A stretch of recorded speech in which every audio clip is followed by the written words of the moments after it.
Hello everyone. So in this class we are starting a new course called WordPress plugin development or basically WordPress development. So in this WordPress development course हम लोग सीखेंगे WordPress में plugin कैसे बनाने हैं या फिर themes कैसे बनानी है। WordPress डेवलपमेंट में यही पार्ट आता है। तो सबसे पहले हम देखेंगे कि प्लगइन डेवलपमेंट कैसे करना है और फिर बाद में देखेंगे कि थीम को कैसे डेवलप कर सकते हैं। So in this plugin development course we can see all the course structure. So सबसे पहले वर्डप्रेस जाने की क्या है, डिफरेंस क्या है थीम एंड प्लगइन में, एंड फाइल स्ट्रक्चर क्या होता है वर्डप्रेस में, और फिर हम लोकल डेवलपमेंट कैसे स्टार्ट कर सकते हैं बाय यूजिंग XAMPP और local WP desktop application, and what are the tools required to develop a plugin. And in the next part we can see the WordPress development basics that include our plugin and how WordPress it loads and creating the first plugin and understanding of action and filter hooks and WordPress coding standards. So ये course पूरा structure रहेगा तो जिसको आप जाके देख सकते हैं। तो ये वेबसाइट मैं आपके साथ शेयर कर दूंगा जहाँ पर ये सारे रिसोर्सेज आप देख सकते हैं, और साथ ही जो डेवलपमेंट करूँगा और जो भी नोट्स रहेंगे मैं यहाँ पर शेयर करता रहूँगा, तो आप जाके विजिट कर सकते हैं। So this is the course content, and you can see we are covering most of the things that are included in the WordPress development. And after this हम लोग प्रोजेक्ट बनाएंगे 2 से 3 ताकि अच्छे से अंडरस्टैंड हो सके कि हम डेवलपमेंट के बाद क्या क्या हम कर सकते हैं वर्डप्रेस को यूज़ करके।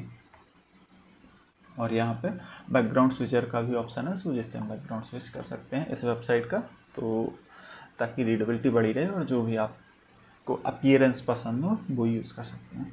So let's see the development. So first सबसे पहले समझते हैं वर्डप्रेस। इसके लिए मैंने जो इतना पार्ट है ऊपर का एक पहले से ही सेपरेट वीडियो बना रखा है, आप उसको भी जाके देख सकते हैं।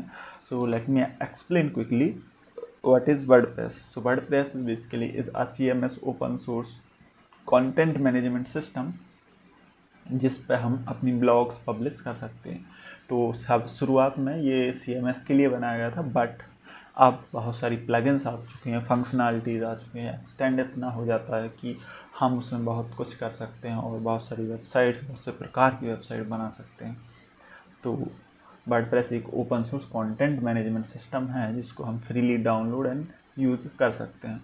अब इसको डाउनलोड कहाँ से करना है, तो हमारे पास जब भी हम सर्च करते हैं वर्डप्रेस तो 2 वेबसाइट्स आती हैं। ये ऊपर होस्टिंग का आ रहा है एड्स की वजह से, यहाँ पर देखेंगे तो हमारे पास 2 वेबसाइट हैं।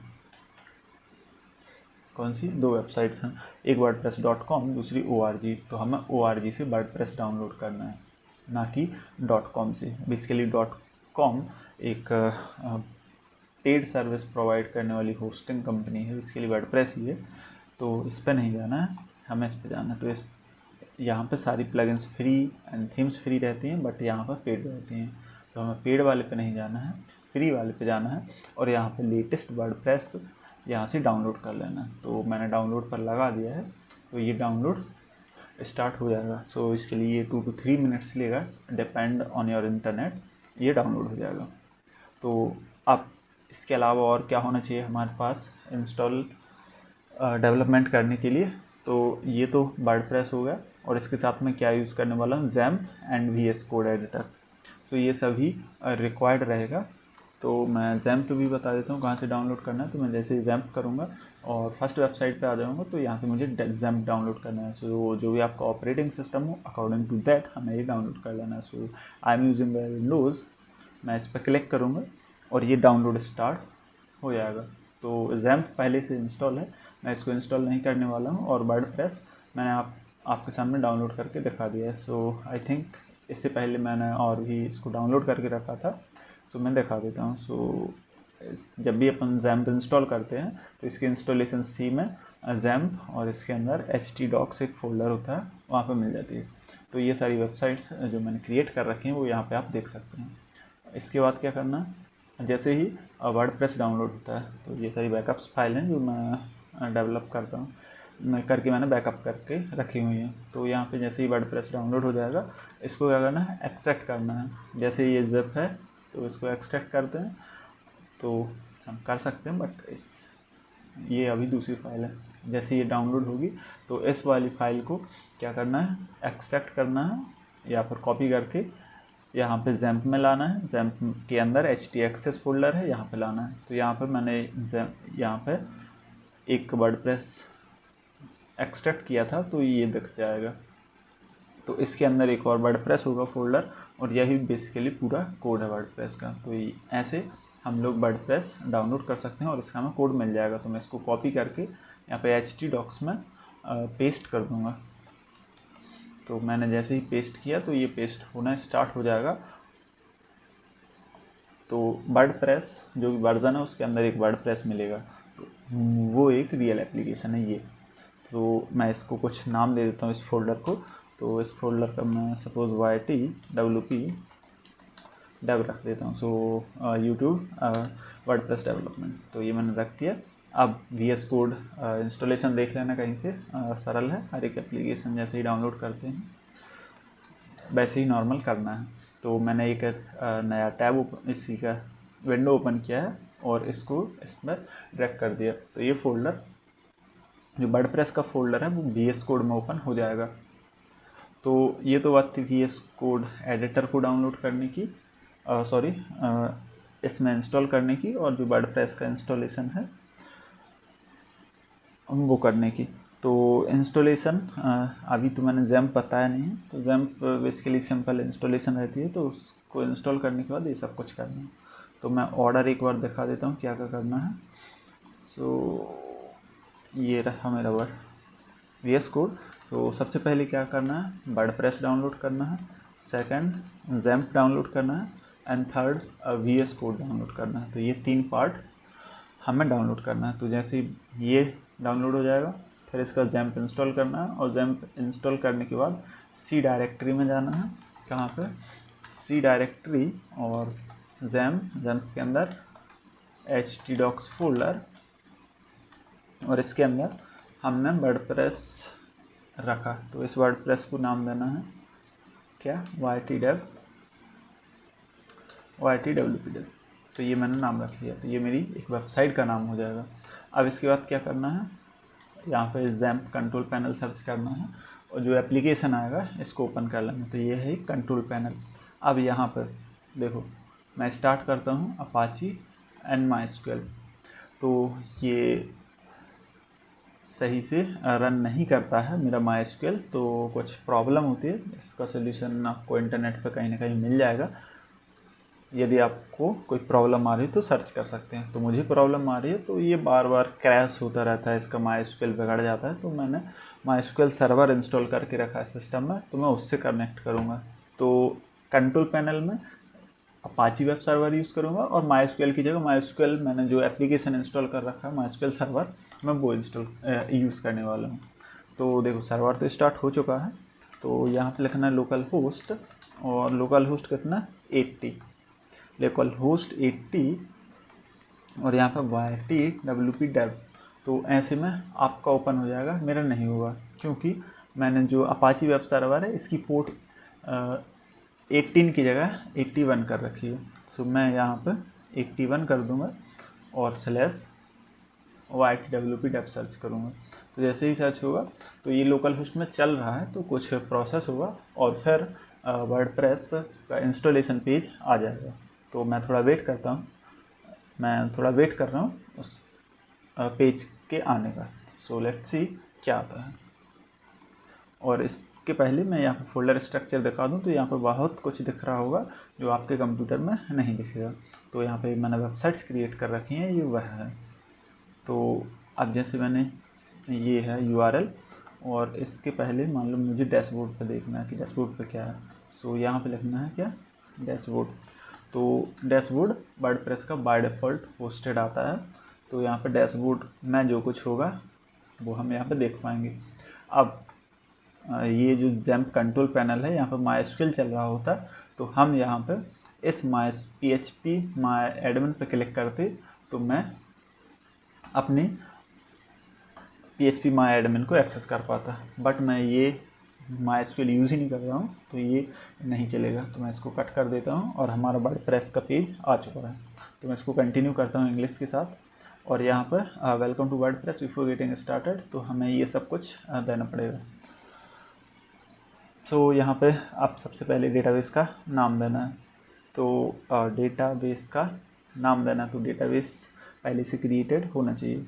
तो मैंने जो MySQL सर्वर इंस्टॉल कर रखा है उसमें एक डेटाबेस है जो मुझे ध्यान नहीं, तो मैं यहाँ डेटाबेसेस में जाऊँगा। ये एक्सटेंशन इंस्टॉल है VS कोड में, तो मुझे इससे पता चल जाएगा कि जो MySQL सर्वर चल रहा है इसमें कौन कौन सी डेटाबेस हैं। और अब मुझे नया वर्डप्रेस इंस्टॉल किया है तो उसके लिए कौन सा डेटाबेस कनेक्ट करना है। तो बहुत सारे डेटाबेसेस हैं, तो मैं अपने लिए एक नया डेटाबेस क्रिएट कर लेता हूँ।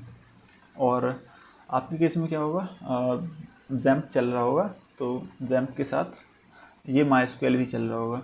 तो मैंने अभी एक URL बताया था लोकल होस्ट, और यहाँ पे डैशबोर्ड, यहाँ पे जाओगे PHP My Admin, और इसके अंदर आपको एक एडमिन पैनल देखने को मिलेगा, और वहाँ पे हम डेटाबेस क्रिएट कर सकते हैं। तो डेटाबेस क्रिएट करने के बाद अब डेटाबेस का नाम, तो मैं यहाँ से डेटाबेस क्रिएट कर लेता हूँ। So new database, yes. तो यहाँ पे डेटाबेस का नाम YTWP डेव। तो ये मैं यहाँ पर रन पे क्लिक करूँगा तो हमारा डेटाबेस क्रिएट हो जाएगा। अब क्रिएट तो हो चुका है, सो YT ये है। तो यहाँ पे हम नाम देंगे इस डेटाबेस का YTWP डेव।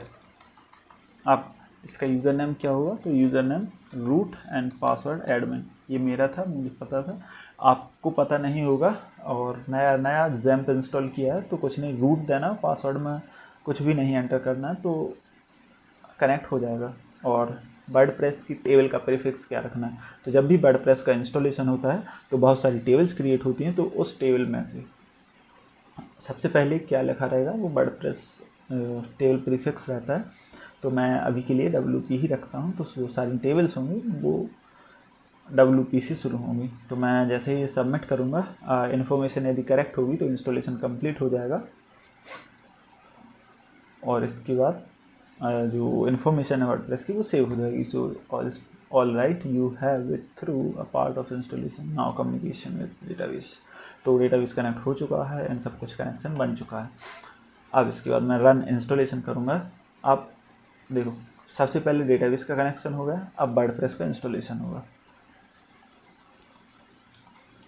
YTWP डेव, और यहाँ पे मैं यूज़र नेम सेलेक्ट कर लेता हूँ जस्ट फॉर यूजिंग पर्पस। मैं डेवलपमेंट के लिए ऐसे ही एडमिन डाल देता हूँ ताकि मुझे याद रहे। और यहाँ पे ईमेल कुछ भी डाल सकते हो, तो मैं admin@gmail.com डाल देता हूँ। ये हम बाद में भी चेंज कर सकते हैं। अब सर्च इंजन विजिबिलिटी, ये जब लाइव हम इंस्टॉल करते हैं वेबसाइट पर तब ज़रूरी रहता है, यहाँ पे कुछ नहीं करना है, और ऐसे ही इंस्टॉल पर क्लिक कर देना है, तो वर्डप्रेस इंस्टॉल होने लगेगा।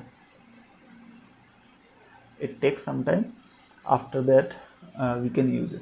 सो क्लिक करना है लॉगिन पर, और यहाँ पे लॉगिन में अपना user name and password enter करना है। सो यूज़र नेम एंड पासवर्ड मैंने अपना एंटर किया, और यहाँ पर थोड़ा सा टाइम लेगा, and then we will redirected to the WordPress dashboard. So here is the WordPress dashboard, and our WordPress is successfully installed on XAMPP server.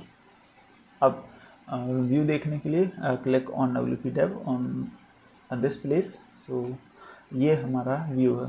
तो ये बेसिकली एक थीम इंस्टॉल्ड आती है वर्डप्रेस में, तो ये उसका व्यू है। अब थीम देखनी है कि कौन सी यूज़ हो रही है, तो ये थीम है थीम 2024 एंड 23 एंड 22। तो ये सारी थीम्स हैं जो पहले से इंस्टॉल्ड आते हैं, हम यूज़ कर सकते हैं, और इनको अपडेट भी कर सकते हैं, डिलीट कर सकते हैं। तो रिमेनिंग 2 हम डिलीट कर देते हैं बिकॉज हम इनको यूज़ नहीं करने वाले हैं। और प्लगइन्स में जाना है, प्लगइन में जो भी अवेलेबल प्लगइन है इनको डिलीट कर देना। अभी डिलीट नहीं करना, मुझे कुछ बताना था, तो ये आप जो भी है तो सब कुछ अपडेटेड रखना है ताकि कोई भी इश्यूज़ ना आए डेवलपमेंट में। तो मैं इस थीम को अपडेट कर देता हूँ, अपडेट नाउ। तो जब तक थीम अपडेट हो रही है हम वर्डप्रेस का स्ट्रक्चर देख लेते हैं। यहाँ आए तो ये पूरा वर्डप्रेस का कोड है, जहाँ पे सबसे पहले मैं कॉन्फ़िगरेशन फाइल को दिखाना चाहूँगा। तो यहाँ पर इसके लिए वर्डप्रेस मैं डेटाबेस का जो नाम है वो इस फाइल में रहता है wp config। तो इसको कभी मत छेड़ना जब तक कि वर्डप्रेस के साथ कोई प्रॉब्लम ना हो या फिर कभी डेटाबेस की चेंज करने की जरूरत पड़े तब तक।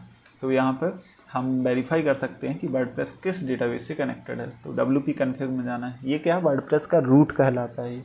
तो इस रूट में जाना है, wp config फाइल है, उसमें देखना कि ये डेटाबेस का नाम है, ये यूज़र नेम एंड देन ये पासवर्ड, ये होस्ट और यहाँ पे कैरेक्टर्स है। सिर्फ इतना लिखना पड़ता है हमें डेटाबेस कनेक्ट करने के लिए। तो ये वर्डप्रेस ने पहले से यहाँ पे लिख रखा है। और एक बात यहाँ पे डीबगिंग क्या है, फॉल्स है। तो डीबगिंग जब डेवलपमेंट करते हैं तो इनेबल कर दी जाती है। अभी मैं इसको करके बताऊँगा, इसको हटा देता हूँ। अब बात आती है कि प्लगइन को क्यों लिखना है और कहाँ से शुरुआत करनी है। तो बेसिकली जब फंक्शनैलिटी की बात आती है तो हम प्लगइन का यूज़ करते हैं, और जब अपीयरेंस एंड फंक्शनैलिटी की बात आती है तो थीम का यूज़ करते हैं।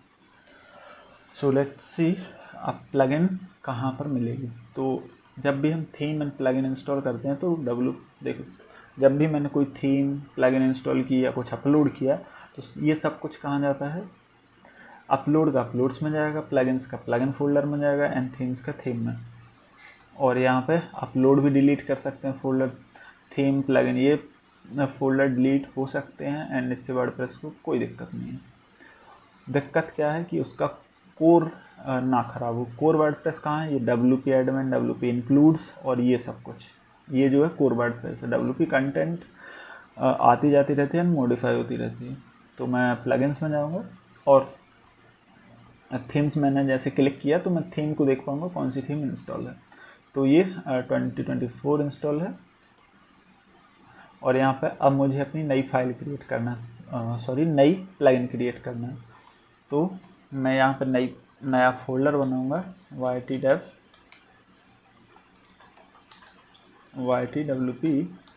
dev। तो इस नाम से मैंने एक प्लगइन बना ली। तो प्लगइन बनानी है तो सबसे पहले फोल्डर लिखना है। अब इस प्लगइन के अंदर जो भी उस फोल्डर का नाम है वो फाइल बना देनी है या index.html बनानी है। तो ytwp dev.php। तो ये एक प्लगइन की फाइल क्रिएट हो चुकी है। तो मैं यहाँ जाके रिफ्रेश करूँगा प्लगइन्स में, तो क्या मेरी ये वो फाइल आएगी या फिर कुछ नाम आएगा प्लगइन का? नहीं, प्लगइन का नाम तब तक नहीं आता है जब तक कि हम उस फाइल में, इस प्लगइन की फाइल में उस प्लगइन का हेडर ना डाल दें। प्लगइन का हेडर मीन्स यहाँ पे देखो जो प्लगइन पहले से है इसमें प्लगइन का नाम आ रहा है, ये डिस्क्रिप्शन आ रहा है और यहाँ पे वर्जन एंड ये किसने डेवलप की है एंड व्यू डिटेल्स लिंक। तो ये सब कुछ इन्फॉर्मेशन रहती है एक प्लगइन के हेडर में, तो ये वहीं से इन्फॉर्मेशन आती है। तो प्लगइन का हेडर देखने के लिए हम developer.wordpress.com पे जा सकते हैं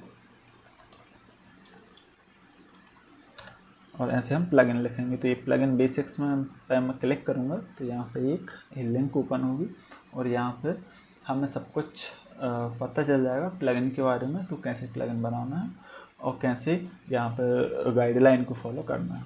तो सबसे पहले अब यहाँ पे सब कुछ कमांड लाइन के थ्रू बताया जाता है। तो सबसे पहले कंटेंट डायरेक्टरी बनेगी, इसमें प्लगइन्स, प्लगइन का फोल्डर, ये प्लगइन का नाम है जो फोल्डर है और इसके अंदर फिर मूव करना है। फिर vi यूनिक्स टर्मिनल में या लाइनक्स टर्मिनल में एडिटर होता है तो इस फाइल को एडिट करना है। और इसके बाद ये सब कुछ बेसिक्स बता रखा है, हुक्स एंड फिल्टर क्या होते हैं, बेसिक्स हुक्स क्या हैं, हुक को ऐड करना है, रिमूव करना है, ये सब कुछ। और यहाँ पे ये बताया गया है कि हाउ वर्डप्रेस लोड्स प्लगइन। तो वर्डप्रेस कैसे लोड करता है प्लगइन को, तो ये सभी डॉक्यूमेंटेशन है जो हम जाके देख सकते हैं।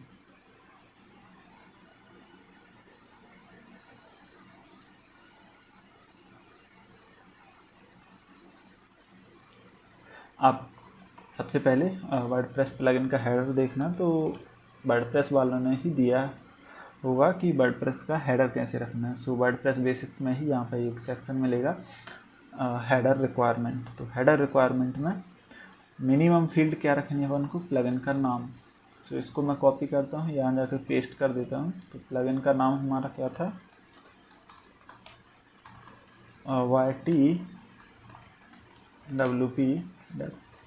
तो जैसे चाहे हम वैसा नाम रख सकते हैं इसमें कोई दिक्कत नहीं है। अब इसके बाद हेडर की फील्ड्स ये हो सकते हैं। तो प्लगइन का नाम जो रिक्वायर्ड है, बाकी सब ऑप्शनल। प्लगइन URI मतलब लिंक है, कहाँ होस्टेड है, गिटहब पे रखी है या फिर और कहीं, तो वो URL। सो ये URL यूनिक रहेगा।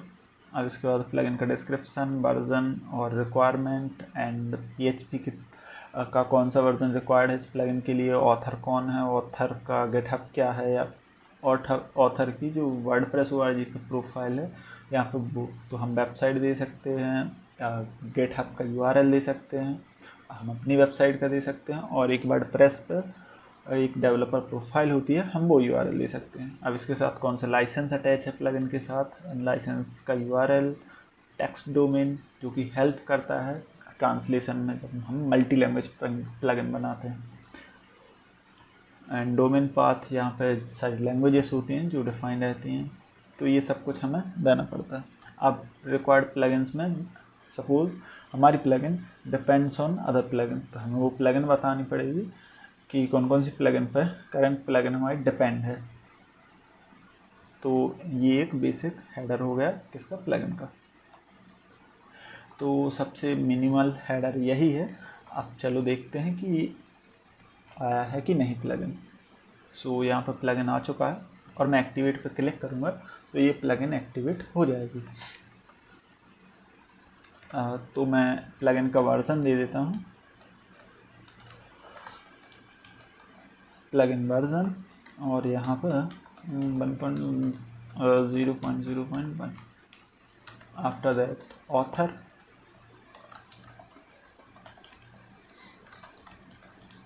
में मैं अपना नाम लिख देता हूँ, और यहाँ पर ऑथर के बाद वर्जन, ऑथर, डिस्क्रिप्शन, कीवर्ड्स,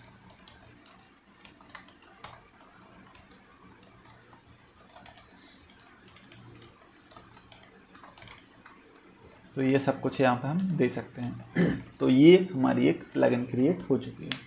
सो यहाँ पर अब देखो ये डिस्क्रिप्शन आ गया, नाम आ गया, और यहाँ पर मेरा नाम आ गया जिसने ये प्लगइन डेवलप की है। तो यहाँ पर मैं ऑथर URI दूंगा, और यहाँ पर मैं अपना गिटहब अटैच कर सकता हूँ। सो ये मेरा गिटहब रहा, और यहाँ पर आके मैंने एंटर कर दिया। तो यहाँ पर देखेंगे कि एक लिंक भी अटैच हो जाएगी यहाँ पर मेरे नाम के साथ। तो ऐसे हम ऑथर की URI दे सकते हैं, अटैच कर सकते हैं, और ये एक प्लगइन का हेडर क्रिएट हो जाएगा। तो हमारी प्लगइन ऐड हो चुकी है, बट ये फंक्शनल नहीं है जब तक कि हम इसको एक्टिवेट नहीं करेंगे। तो मैंने जैसे ही एक्टिवेट पर क्लिक किया तो बट एक्टिवेट हो चुकी है, बट यहाँ पर कुछ ना कुछ मिस्टेक है। तो जो भी मिस्टेक है यहाँ पर अब देखो, एक तो है कि ऊपर दिख रहा है कुछ ना कुछ, तो इसको अच्छे से देखने के लिए या तो हम डेवलपर टूल का यूज़ कर सकते हैं। ये यहाँ पे जो मैसेज आ रहा है तो कुछ ना कुछ मिस्टेक की है, तो आई थिंक ये गड़बड़ हो सकता है ऐसे। और सॉरी, ये एक PHP फाइल है, सो हमें बताना पड़ेगा कि ये PHP फाइल है, दैट्स इट।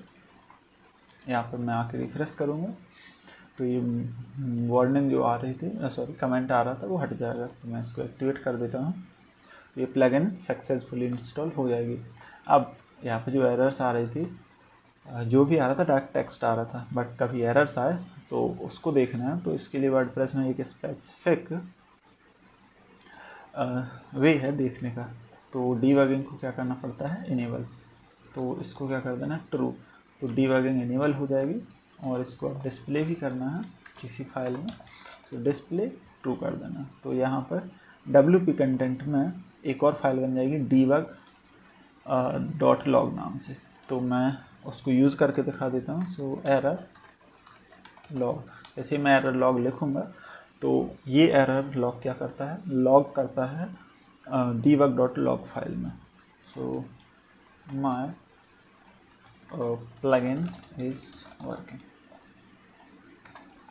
अब मैं जैसे ही रिफ्रेश करूँगा तो ये प्लगइन का कोड चलेगा।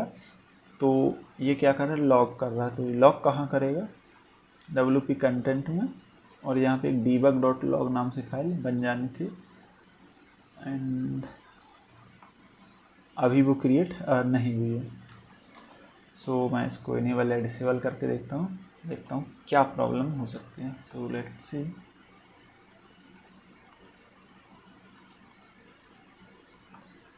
तो मैं एक बार सर्च कर लेता हूँ WP डिबगिंग। इसके लिए मैंने कुछ प्रॉब्लम तो नहीं की है, या फिर 3 लाइनें होती हैं वो गलत तो नहीं लिखी। सो WP डिबग और डिस्प्ले, ये तो सही लिखा है। ओह सॉरी, एक और लाइन लिखनी पड़ती है, लॉग। तो ये फ्रंट एंड पर डिस्प्ले कराने के लिए और ये फाइल में डिस्प्ले कराने के लिए, ये डिबगिंग इनेबल करने के लिए। अब मैं यहाँ पे आऊँगा और मैं यहाँ पे रिफ्रेश कर दूँगा, तो जैसे ही मेरे प्लगइन का कोड चलेगा यहाँ पे एक लॉग ऐड हो जाएगा, माय प्लगइन इज़ वर्किंग। सो ऐसे एक हम छोटी सी प्लगइन बना सकते हैं, जिसमें मैंने बताया कि प्लगइन का हेडर क्या है, कौन सी फील्ड रिक्वायर्ड है और क्या क्या रखनी है। तो मैंने वर्डप्रेस बता दी क्या है, theme and reference plugin and overview of WordPress file structure. तो ये वर्डप्रेस है जो उसका फाइल स्ट्रक्चर है, जिसमें कोर पार्ट आता है, WP एडमिन आता है, WP कंटेंट, इसके अंदर थीम्स प्लगइन्स जिसकी फाइल्स रहती हैं, तो वो सब कुछ यहाँ पे हम देख सकते हैं। एंड XAMPP से सेटअप कर ही लिया है और एंड कोड एडिटर भी यूज़ कर लिया है। तो नेक्स्ट देखेंगे कि action hook and filter hook क्या होते हैं। इसके लिए वर्डप्रेस में हुक्स पढ़ने वाले हैं और वर्डप्रेस की कोडिंग स्टैंडर्ड्स क्या हैं। So let's see in the next video.